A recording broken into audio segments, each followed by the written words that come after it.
Digital Babble with your host, Flipper. Colorful commentary on your photography. Seen on fingerlakes1.com. Hey, everybody. How y'all doing? This is the Digital Babble here with me, Flipper, and it's a show about photography and Photoshop and tips and tricks, kind of like just kind of going off and babbling about it. So it's summertime here in upstate New York. Hot one today.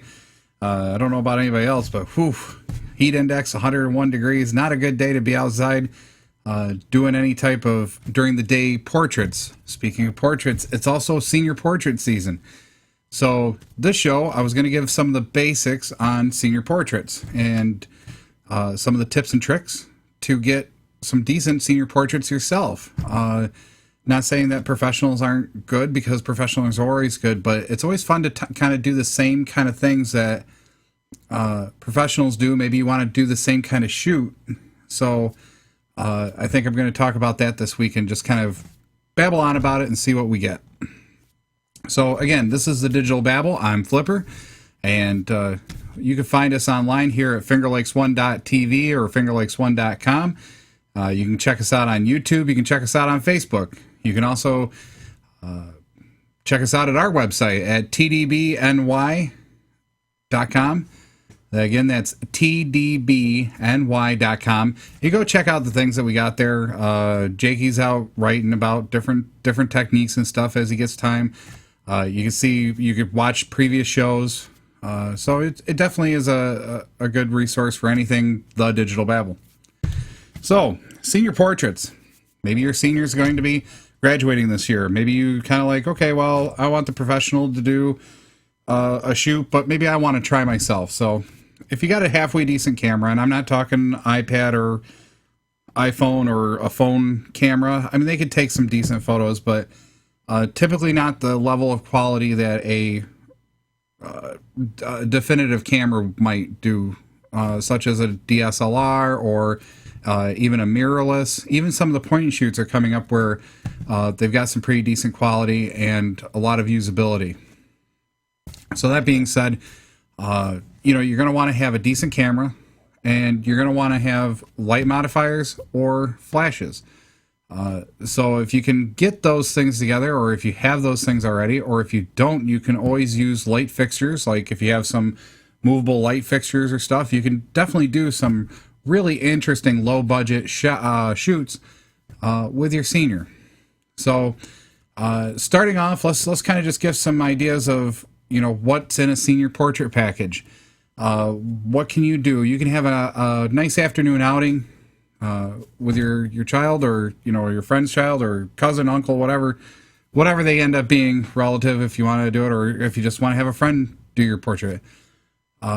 It's just kind of it needs to be relaxed. It needs to be comfortable, but we don't want it to be so comfortable that we lose focus on that we're looking for a particular look or a particular feel to a portrait. So, senior portrait package typically consists of a head and shoulder shot, a waist high shot, and then a bunch of different environmental scenes, maybe some props, a few changes of clothing, and then of course the basics of having your hair done, your makeup done if you're into that, and if you're not, if you got a boy or a man, a male subject, you're going to want to make them more chiseled or strong. You want to show confidence and strength, or maybe just their personality. And that's really the key thing too, is any subject that you shoot in photography, you want to tell the story about the personality,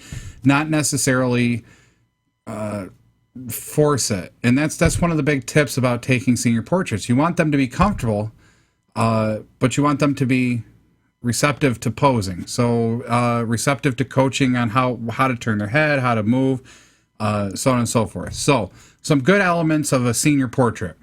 First off, the subject is the key here.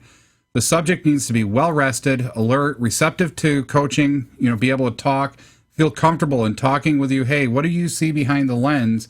How do you want me to pose? So that's really a key element. Don't let them be hungry. Get something to eat ahead of time so that you got, you're not a full stomach, but you're comfortable. You want to make sure that they're clean, they're shaved, their hair is done up, their makeup's done up, whatever it needs to happen to make the portrait look nice. And the more work you do ahead of time, the less work there is to do in Photoshop or to do, at the shoot itself. So saying you have a daughter that's into soccer, good example. Maybe you're going to want to have her put on the uniform, the shoes, bring the ball, and just and be ready and be able to pull the hair back into a ponytail without destroying the style, or that be the last thing you shoot. But you're kind of telling the story, and that's kind of the thing. And a lot of times at home, you can get some portraits that you won't typically get with a professional because maybe you weren't thinking about those things when you went to the professional to have the senior portrait session. It's always good to know your subject, know what they like. What do you do for fun? What do you do for activities? What kind of personality are you? Are you funny and giggly? Are you comical? Are you serious? Are you depressed? I mean, it doesn't matter what it is, but you want to learn your subject so that you know how to get them to portray that in their photos. So there's a few things about the subject. You want to make sure that they have their props, their hairstyled, everything's prepared ahead of time. They're well rested. They're not hungry.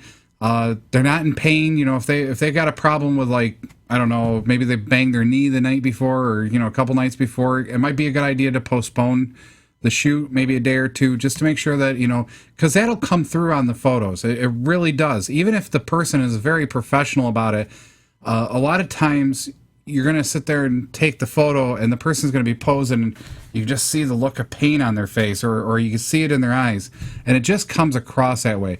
So you want to make sure to get them as comfortable as possible, have them prepared as much as possible, so that way there's not as much work after the fact.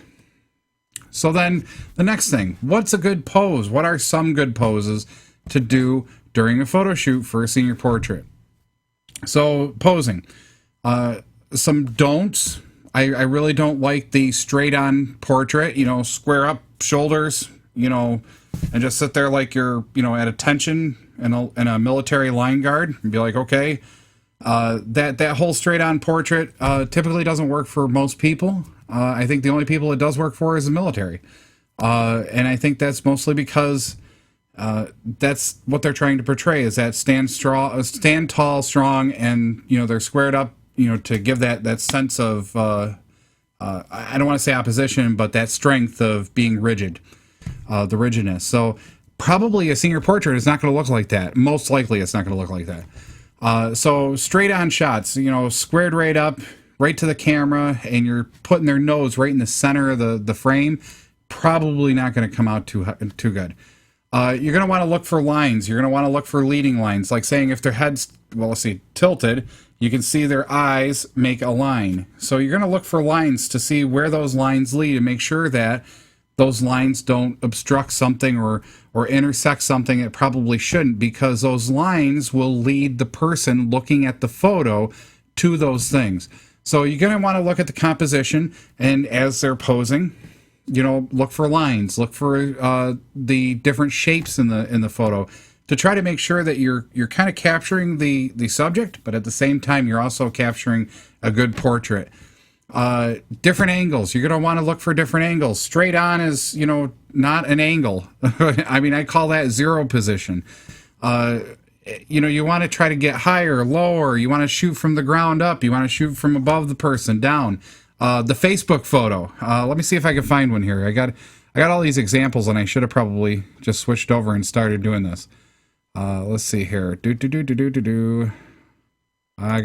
So like the first example here, my niece, she's a wonderful sport of letting me use her portrait that I did a few years ago. And this was a session that we just kind of went out in the backyard and started shooting and had fun, and everybody was comfortable, and I did a few test shots, then we took the real one. And that's the other thing. Don't be afraid to take many shots until you get what you want. I mean, work with the subject, keep the subject happy, talk to them, make sure that they're there. So like here, this is a great example of a different angle. She stood on a pool deck looking down at me. I was down on the ground looking up so I could get the tops of the trees for the background.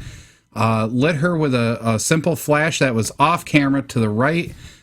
Gave it a nice broad light so that way it filled most of her face. You can see on the left side of the photo there's a little bit of shadow, which is perfect. You just want a little nice soft shadow, and the flash caught that sparkle in the eyes, really makes her come alive. The only thing I don't like about this photo is the color toning. This is straight out of the camera. These are unphotoshopped. These are straight out of the camera so that you can see where I got before I start photoshopping. So that's a great example of different angles. Posing different angles. Natural light, natural posing, spontaneous light, spontaneous posing. Same concept. It's whether it's your natural, like you're out in nature, you're letting the sun shine down from someplace. Maybe the sun's lighting the person from the upper right.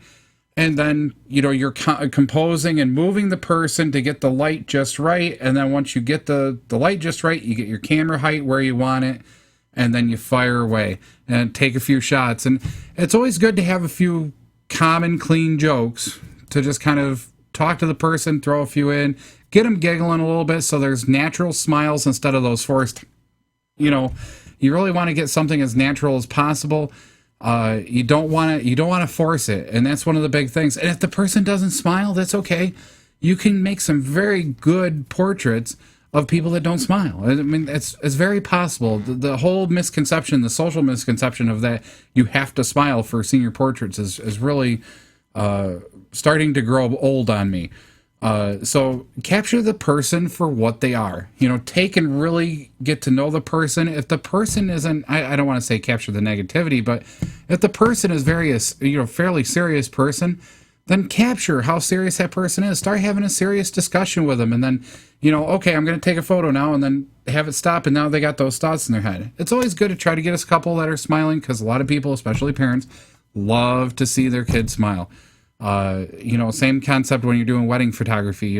I've had a few brides tell me that, oh, he never smiles. You got to be able to get him to smile. And of course, the first thing I do is I'll sit there, I'll get him posed up and pull the camera up. Okay, look at my zipper. And then they have to think about it. And the minute they think about what they're going to do, they kind of laugh about the whole thing because they're like, did he just really ask me to say, look at his zipper? And then, a chuckle or a smile or a smirk will come out.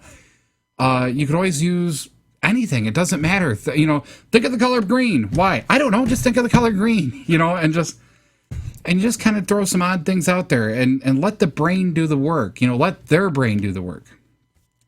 Natural lighting. Wonderful thing for any portrait. If you can get natural lighting, you can get a lot of really neat portraits that are amazingly lit, especially if you shoot between the hours of 3 and 8 in the summertime up here in New York, 3 and 6 maybe in the Midwest or in the south of the United States during the winter months. You really want to try to get that evening light, the light where it's directional. It's not directly overhead, coming straight down, throwing the shadows in the face, making the hair look flat, making everything look, real bright on top, but nothing in the sides, very dark shadows underneath the hair. You don't want to end up looking like a zombie, really. Spontaneous stuff, like spontaneous posing. I've got one for that. I got to find it here. Let's see. How would I find it? Boop. Give me 1 second. I'm going to flip through all the slides, and you're going to see all the slides I was going to use here, just so I can find the spontaneous, right there, spontaneous posing. We were just talking about reality TV shows. I think it was what the subject was. And she's like, oh, yeah, they just kind of voted somebody off and blah, blah, blah, blah, blah, and started talking. I said, okay, now give me a smile. And she just kind of posed, and that was the spontaneous moment. And it was so natural, and it kind of portrays her. She was just kind of hey, here I am. Here I am. Take me or leave me. And that's what you're looking for. You're looking for that natural look. You're looking for something that just amazes somebody looking at the photo going, yep, that's that's my niece, or yep, that's my daughter, and that's the whole point. And doing these exercises of photography can be absolutely incredibly fun.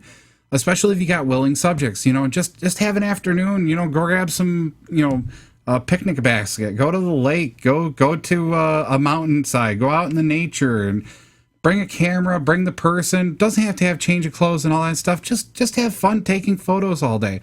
Okay, pose on this tree, do that, do this, and you just spend an afternoon, 3 or 4 hours, just experimenting with poses and different elements of nature, and then getting spontaneous, getting more posed. It really gets the juices flowing. It really gets you can come away walking away with a lot of neat shots. So posing is definitely a big element for portraits, especially high school senior portraits. One of the reasons why I like this photo was there's no body. It's just a talking head on a rail with a couple arms. The rest of the body's there. The brain fills in the blanks, but this is an image you would see typically in the summertime because they were always swimming. She'd look over the rail and say, "Hey, hey, how you doing?" And it was just something that was just kind of so familiar that it portrayed it for her because I know her in that aspect. So let's get some ideas here. Well, let me finish up the whole idea. Some of the other points and tips that I was trying to get at.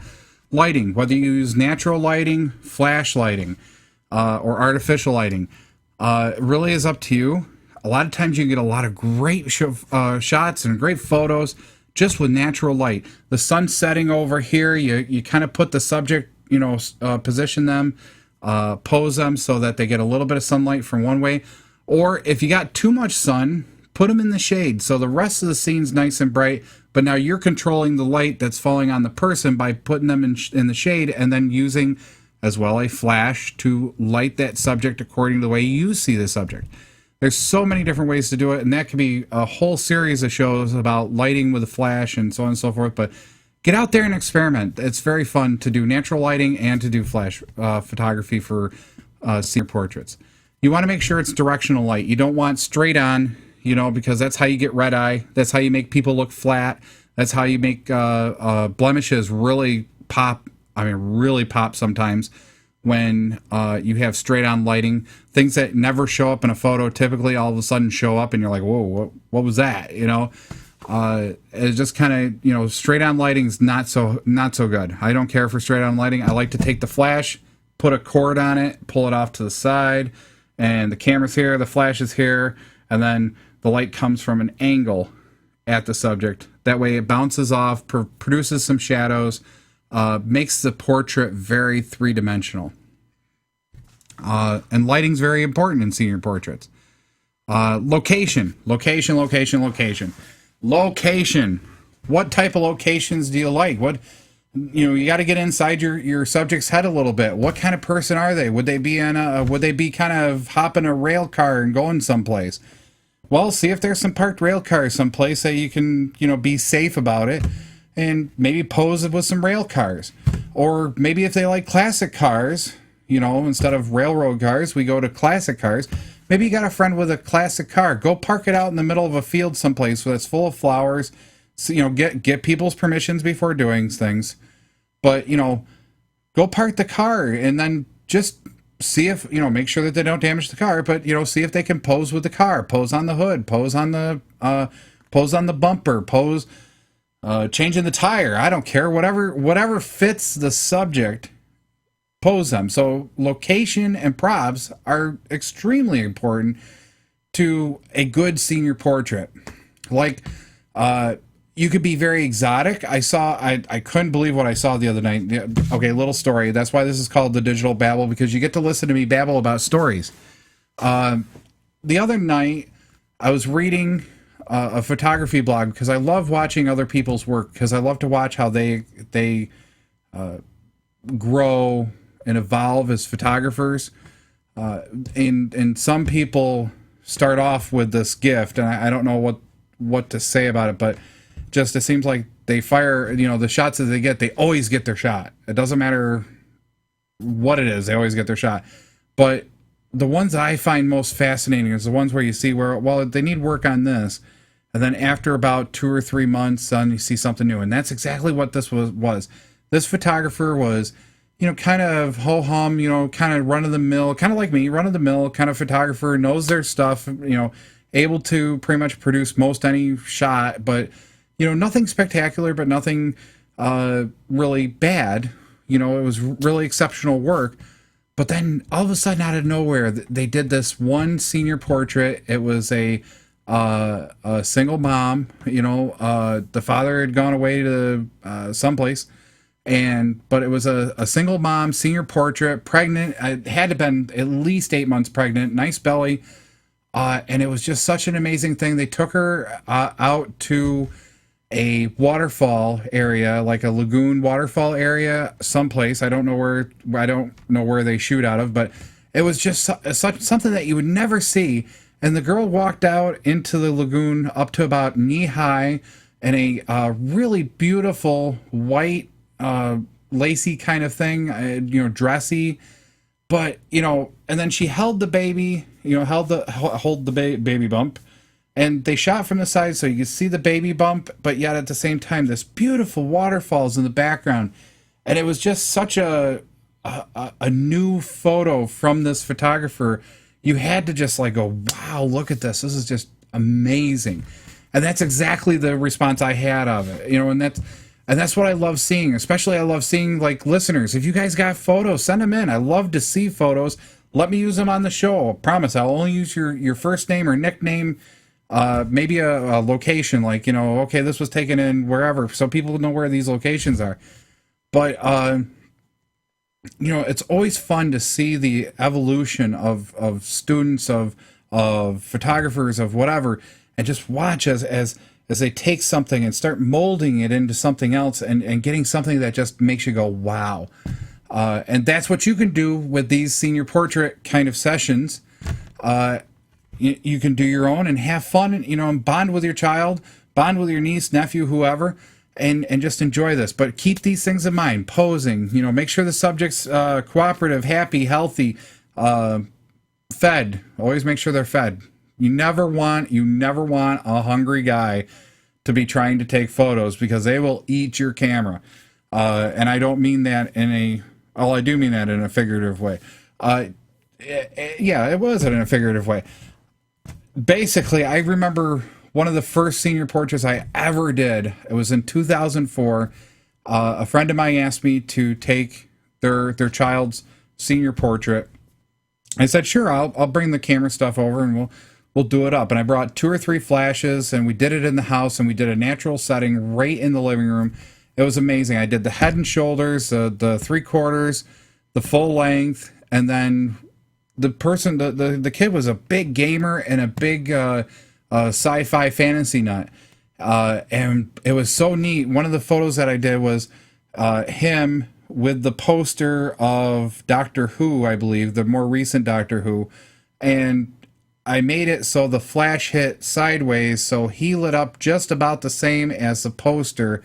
And he posed with the poster and almost looked like he was holding Doctor Who, and Doctor Who was holding him, and it was really neat, little Photoshop, and it really looked real. So, you can have a lot of fun doing these things with very little things to work with. I mean, you can just walk outside your house, maybe you got a flower bed, stick your daughter in the flower bed, have her look up through the flowers, and you're shooting down at her. It could just get really interesting.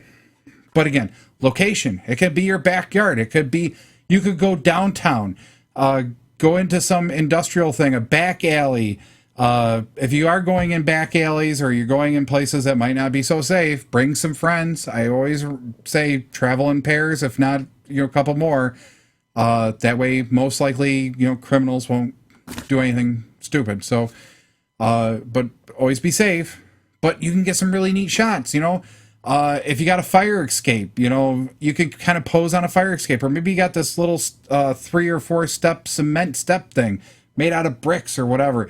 You pose against a brick wall, be like, Billy, what was it?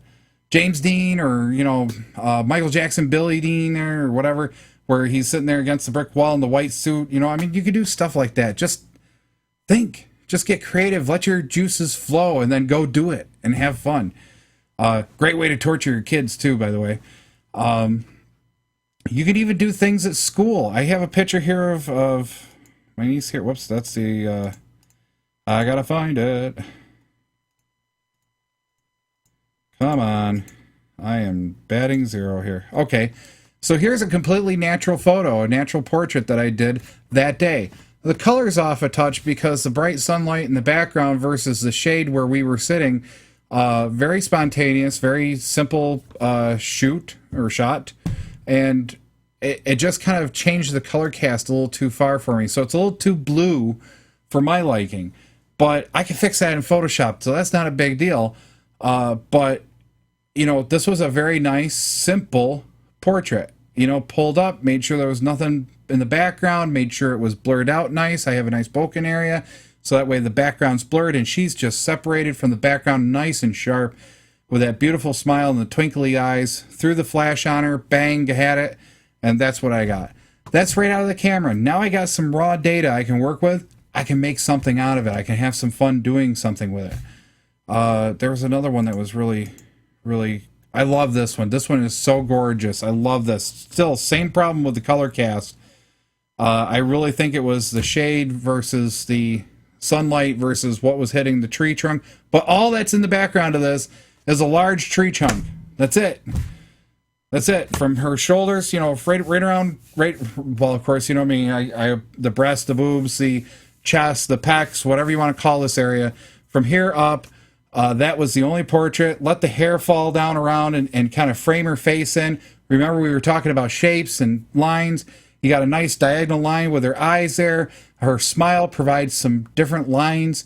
The hair, the way it's styled, kind of leads the eye around, back around to the face, back around, and you just keep looking at the photo. The twinkle in the eye, I cannot express how important that is to get that twinkle in the eye, and because it makes them look alive. And you'll see in my Photoshop example here coming up how that can be very distracting and not good.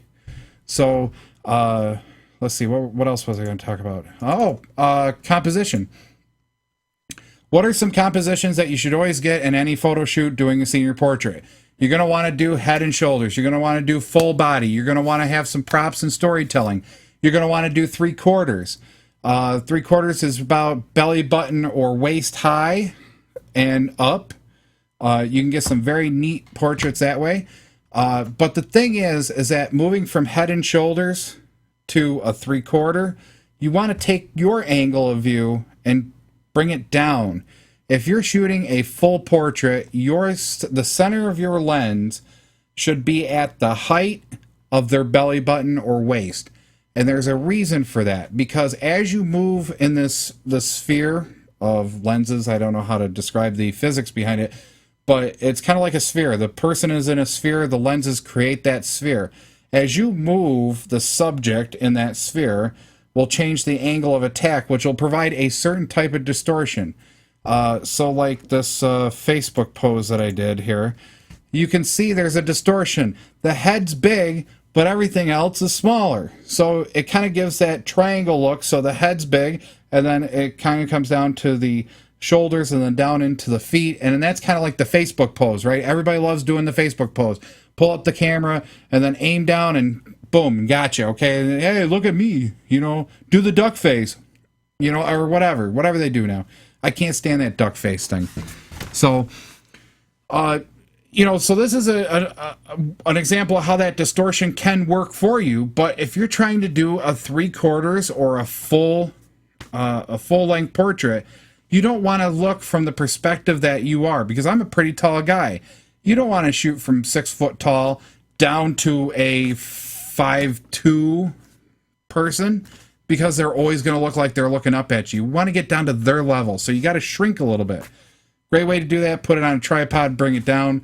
That way you don't have to hurt your back holding the camera, or get on your knees. Great way to do that too. Props, always bring in some props. Maybe they're in tennis. Maybe they like puppy dogs. Maybe they love their dogs. Oh my God, I love my Jakey. I mean, geez, and Oscar and Hissy. I mean, we got 3 cats, and they're just wonderful. I would love to be able to take a portrait with all of them, but I don't think it's possible because they're skittish. But that's for another story. But really, if they're into bowling, have them kind of do a pose with a bowling ball. You know, take them right down to the bowling alley. put the bowling alley sign in the background and then kind of pose them up so you kind of get a hint of the background and the bowling ball. Light them with a flash or use natural light, but make sure it's not direct. Speaking of direct, let's go back up to some of these wonderful diagrams I pulled. Here's a basic setup of a typical portrait, okay? You got your light and your shadow side, so the light comes from the left side here. So it's going to light the right side of the person, and then the shadows are going to fall to the left side of the person. In the frame, it's going to be the left part of the frame, just the opposite, and the right side of the frame is going to be in the shadow. So that's a basic setup. Now you can get a lot of good pictures like this. This is your basic setup. Probably it would be considered a loop photo. You'll get a little bit of a shadow right here by the nose, and it'll be like a loop. It'll make it like a little loop shadow right underneath the nose. 45-degree light, so the camera's straight on to the person. The person's turns ever so slightly away from the camera. That way they're not straight on. Don't want that military look. And then the flash fires, and it'll produce that little tiny shadow, and then we call that a loop.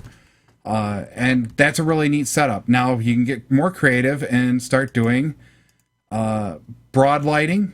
Broad lighting is where the larger part of the face facing the camera that you can see in the camera is lit. It's the brighter side of the face, okay? So broad lighting lights the bigger area. So like saying if I'm, like right now, this is broad lighting. The way, if you're looking at me right now, I'm broadly lit. The bigger side facing the camera is now lit. Now if I reverse this, I don't think I can because my light's coming from the upside.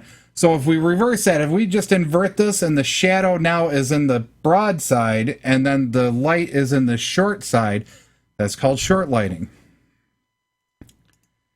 Oops, let's see. So short lighting, same concept, same setup. The light comes from this side, but the shorter side of the face that's visible to the camera is lit. So short lighting, broad lighting.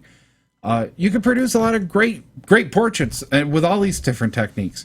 And these are just, I'm just kind of overviewing this. This is kind of like, hey, get out there and shoot, have some fun. Let's see, where... If you got something gray, bring something white, bring something.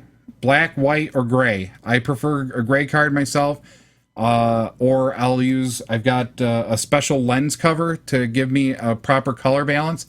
It's great to have something, have them, take a picture of them holding that up in front of them. That way you can get a good meter reading and a white balance metering and pull it away and then start shooting away and you don't have to set the camera again.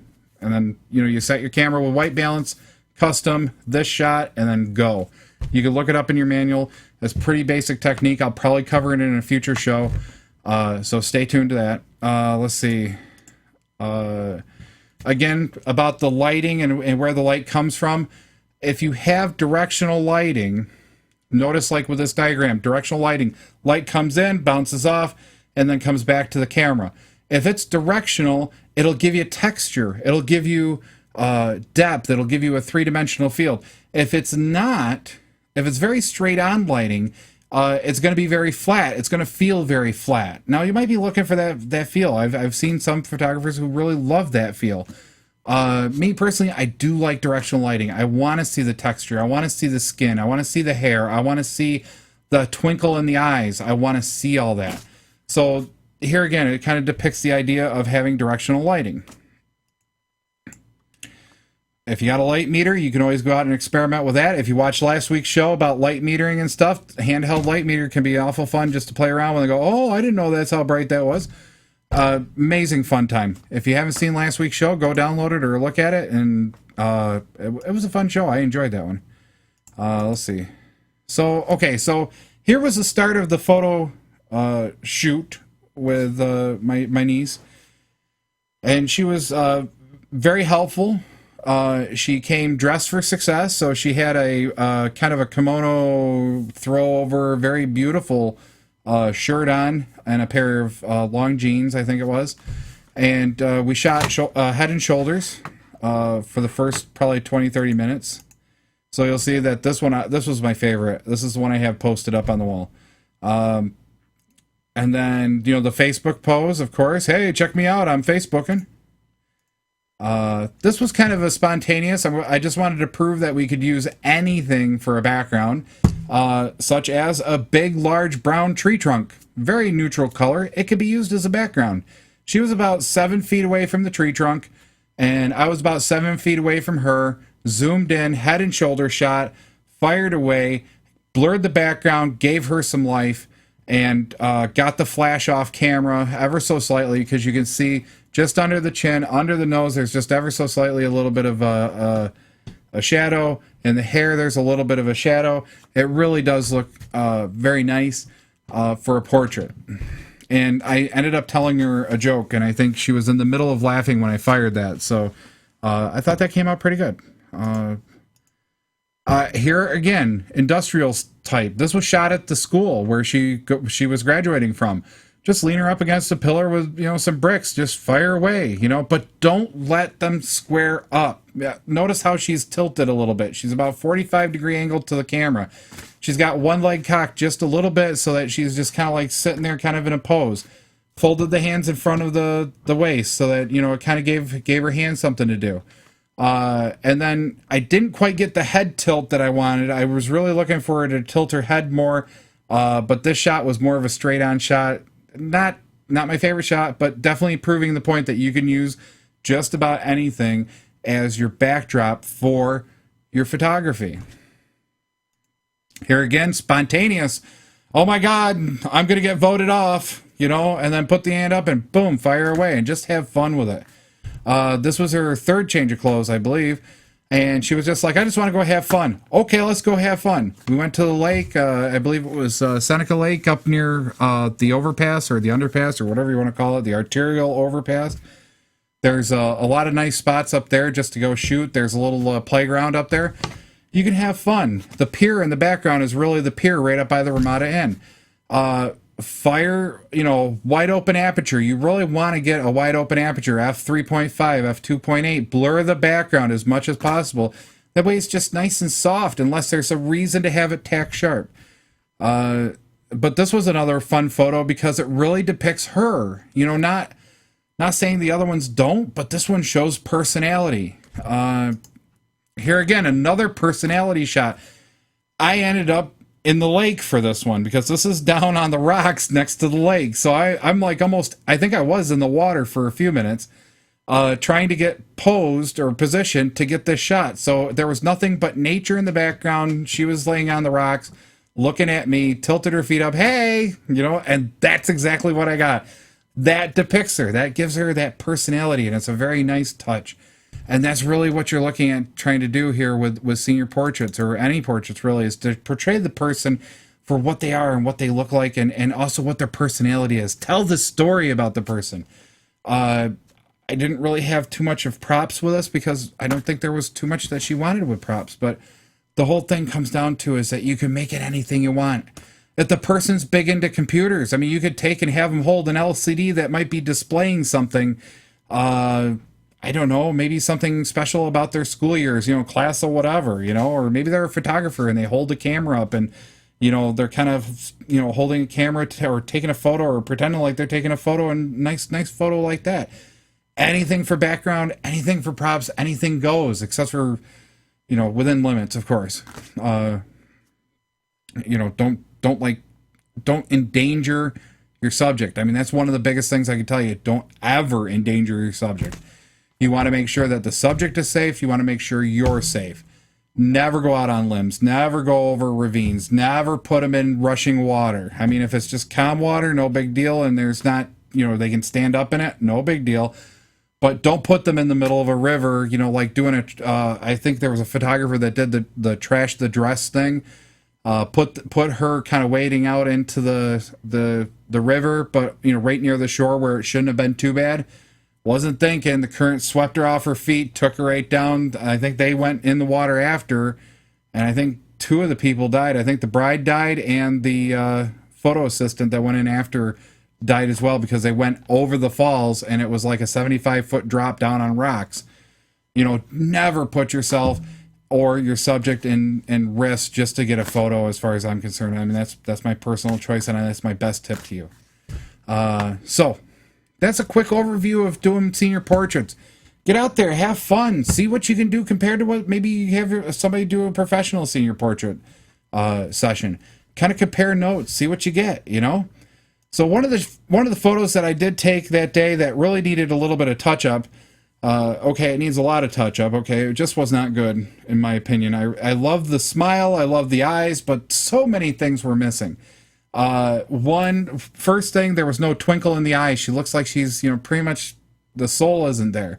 You know, the smile's beautiful, but the teeth are gray. The lighting's pretty nice, except for it's just the wrong color lighting. It's really just the wrong color. She's very bluish. Just everything about this photo just did not go the way I planned it.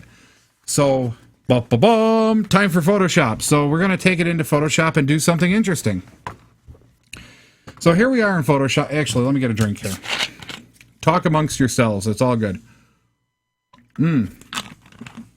Pepsi to the rescue. I wonder if I can say that for copyright reasons. I think I can. Maybe not.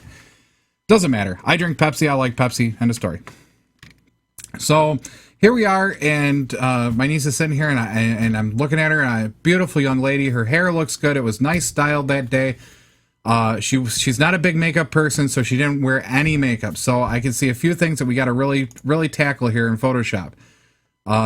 One is, you know, she does have a couple blemishes around. You know, like here we got a little something. So let's just take the spot healing tool here, the little Band-Aid guy, and we're just gonna kind of cover that with gray and see what we get. Oh, almost. Let's do it again. And I'll maybe undo. Sometimes this works really, really well. Sometimes not. And if it doesn't, you can always try doing a clone stamp. So edit, undo one more time. We're gonna give it one more shot, and then if not, I'm gonna. Oh, that wasn't too bad. Whoops, edit, undo. I shouldn't have double clicked there. Sorry. So yeah, now we can just. Man, that is just not working tonight. Okay. Step back, step back. So if the healing brush isn't working, where you can do it kind of automated, we can always take the clone stamp and try to do it out that way. So we're going to grab the clone stamp brush, hold the Alt key to get an area. We're going to click, and then we're going to clone that out a little bit here, a little bit there. Just kind of get rid of a little bit of the redness. It's a little too dark. Let's bring some of the white back in. Shape it up. Got to get a little softer here. That doesn't look right. It always happens to me when I'm in a hurry. Doesn't look right. Come on.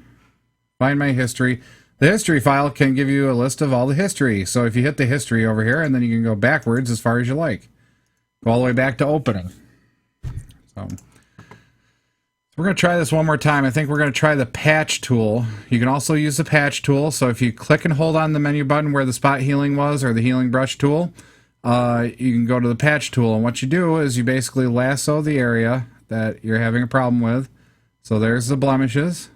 And then you click and drag on the inside to a clear area. Wow, look at that. That's exactly what I was looking for. Deselect. Perfectly blended. It looks good this time. So the patch tool was probably the best tool for that job. Sometimes a little experimentation, you know, goes a long way. You know, we got this little bumpy thing over here. Let's take care of that. One more click for good measure. Okay, we got this thing down here. Oops, a little more. Got a little one there. Got a little one here. Little one there. Cleaning it up. You know, you can see her skin tone. You know, and again, it's all about, you know, lighting, you know, how they're doing that day, whether they wear makeup, whether they don't wear makeup. I'm not a big makeup person. I don't mind cleaning up blemishes on photos as long as it's not too bad. I remember one kid I did was I did a photo shoot for, and they were wonderful. They looked great, but their skin was so pitted it was hard to work with, because every time I used directional lighting, made it very difficult to really get a clean, you know, a very clean portrait. Yeah, let's go back here. One more, 2 more, 3 more, 4 more. There we go. All right, clean this bump up again here. Clean this up here. Oh, that didn't work. Let's try it again. Doot, doot, doot. Close enough. All right. So there we go. Now we have my knee saw looking pretty. No more bump there. No more blemish. Actually, let's see. That still looks a little red. Let's just kind of do this here and see if we can't come this way. Nope. Made it worse.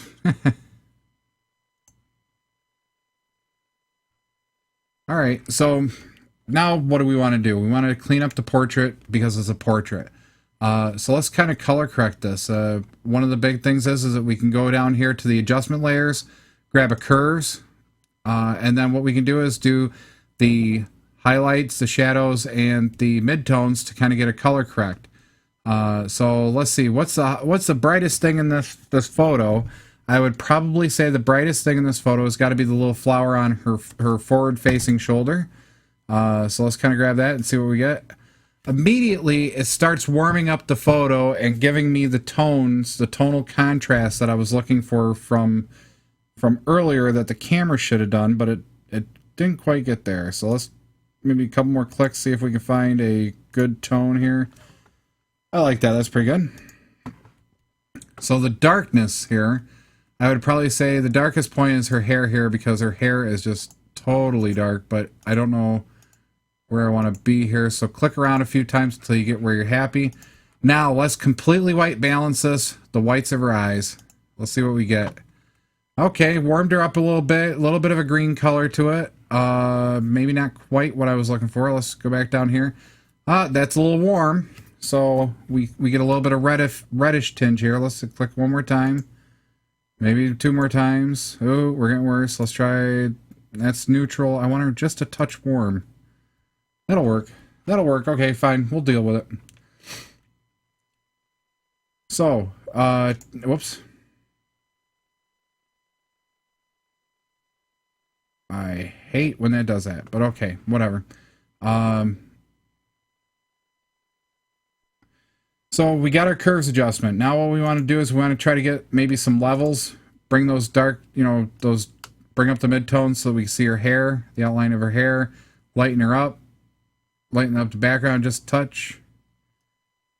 Maybe contrast just a little bit. I wouldn't over bake her too much, but just a little bit. I just want to really see the hair here. I want to know that there's hair there instead of just a black splotch.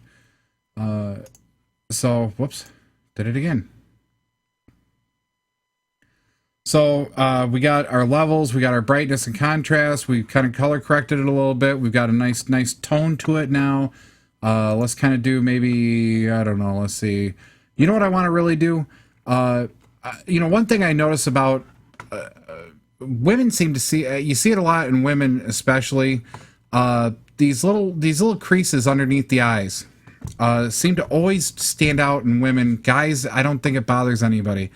And I really think that's just me, but doing photo retouching for a while, I really got to say that if we take these little bags out, basically, and it's not saying that she's got bags, but take these little bags out and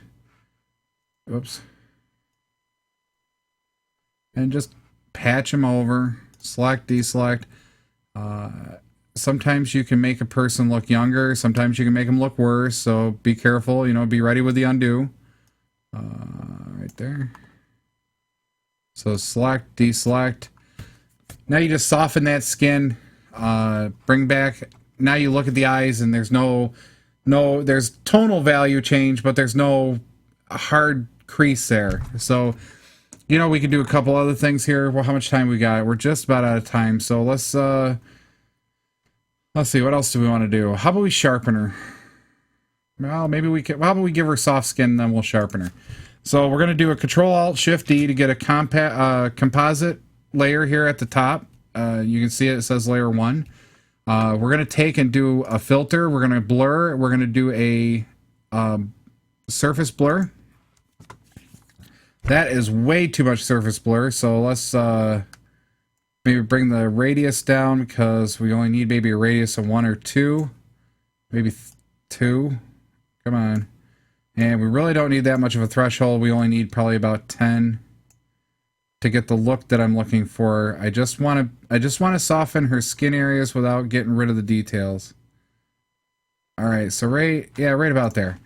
So now we have a nice soft area here. What we can do is mask that out, and now what we're going to do is we're going to take a paintbrush with black, and we're going to paint. Whoops, wrong paintbrush. Let's get a standard brush here. Give me a standard brush real quick here. Basic brushes. Okay, fine. Nice big soft brush here. Too big, but that's okay. I'll take it. Back down here. Okay, so the things that need to be sharp. Her eyes. So make sure to bring back the eyes. Make sure to bring back the hair. So you get a little bit of detail back in the hair. So let's take a bigger brush. Let's get the hair back to where it's a photograph quality, not blurred. No surface blur. Don't touch the skin. Just do the hair. Make the hair look nice and sharp. Hit the shoulders again here. Just make sure the shoulders are hair and shoulders, hair and shoulders, hair and shoulders. Don't get too much into the background because you don't really want to see a separation. We want to make sure the lips and the teeth are nice and sharp. We want to see the lines as best we can. We want to see the skin, the cracks in the lips. We want just a little bit under the nose here to be real sharp, and then there we go. Now we just softened her skin. Merry Christmas, right? 751. I'm trying to hurry here. We'll make sure that on here is filled in properly. Okay. So here we are. We now lighten it. We gave her a little bit of skin tone. Now maybe we don't like the color that much. Maybe we want to really warm her up a touch. We can always do a photo filter and pick a color that we like. We have a warming filter. They're already predefined here. You can do different ranges of it. You'll see slight changes on video, probably not enough to really warrant it. You can also change the density, make it harsher, more color, less color. Usually 25 to 30% will do it. So we'll do 30% so you can really see the difference. So now, what have we done? We've taken and done all that stuff. Now what I want to do is I want to sharpen the entire photo. So we'll go Control-Shift-D, get another composite. I'm going to go to Filter. I'm going to go to Other. We're going to go to High Pass. We're going to do a High Pass sharpening. 4.7 is a little too much. Let's come back down to 2.5-ish. Yeah, 3 is fine. All right, we're going to change the blend mode now. So we get the gray composite like this. Now we're going to change the blend mode to soft light. And we've now sharpened the photo so the hair looks sharp. I'll turn it off, turn it on. We're going to save it, File, Save As. And just change it back to a JPEG. And save. Okay. Now go back into the original. So here's the original. Little bluish color cast. Things, it doesn't look alive as much as it should. The color's off. The brightness and contrast is off. Just some things are just really lacking. Going into Photoshop, here is the after picture. A little warmer, nice and bright. Get to see the hair. The black clump on the right side of the head there is not so predominant. I lightened it up enough to see some detail in there. Still lacking that little twinkle in the right eye, but the left eye looks pretty good. So you can see here we got a little bit of the twinkle back. Over here, not so much. We softened the skin. We brought some detail back into the hair, and then sharpened everything extra sharp. So here's what we started with. Here's what we're ending up with. And that's our show for this week for the Digital Babble. Let me pop back over here. I just want to say thank you to everybody who does listen, who does watch, and if you get a chance, go check out tdbny.com. You can go check out previous shows. You can go check out Jakey's writings. Trying to look for some other authors to maybe write some different things just once in a while, just to put up their tips and tricks on how to do things with your camera. Please, I hope you enjoy the show. I really hope that you continue to listen and watch. And what else? There must be something else. I feel like I'm missing something. Oh, we're on Finger Lakes 1 every Wednesday at 7 p.m. Here on fingerlakes1.com, fingerlakes1.tv. You can check out all the shows on YouTube. You can check us out on Facebook. You can go to our website, tdbny.com. And I'm Flipper. And as I say at the end of every show, I will catch you on the flip side. A Flipside Studio production. It's the Digital Babble. Tune in every Wednesday at 7 p.m. on fingerlace1.com. Check us out on Facebook and Twitter.